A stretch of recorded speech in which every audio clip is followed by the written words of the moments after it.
Voice of मीडियाची Kopargaon कार्यकारिणी बैठक उत्साहात संपन्न। व्हॉइस ऑफ मीडिया कोपरगाव कार्यकारिणीची बैठक नुकतीच राष्ट्रसंत जनार्दन स्वामी समाधी स्थान कोपरगाव पेठ येथील भक्तनिवास येथे उत्साहात व आनंदात पार पडली आहे। या बैठकीस जिल्हाध्यक्ष गोरक्षजी मदणे, सचिव अमोलजी मतकर, कोपरगाव तालुका अध्यक्ष प्रशांतजी टेके पाटील, उपाध्यक्ष सुमितजी दरेकर, मार्गदर्शक डॉक्टर तानाजी लामखडे, संघटक आप्पासाहेबजी रहाणे, सहसंघटक प्रल्हादजी मेहरे तसेच इतर पदाधिकारी मोठ्या संख्येने उपस्थित होते। बैठकीत जिल्हाध्यक्ष गोरक्षजी मदणे यांनी संघटनेच्या आगामी योजना, पत्रकारांच्या अडीअडचणी आणि त्यावरील उपाययोजना यांची सविस्तर माहिती दिली आहे। पत्रकारांच्या हक्कांसाठी आणि न्याय मिळवून देण्यासाठी संघटना सदैव तत्पर राहील असे आश्वासनही त्यांनी यावेळी दिले।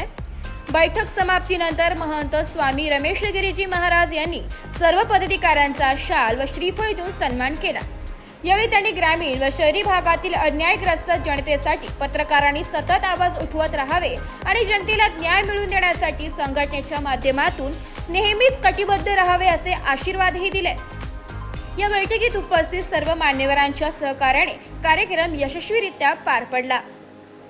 नाशिक लोकशाही न्यूजसाठी डॉक्टर तानाजी मामा लामखडे, रवंदेकर, अहिल्यानगर।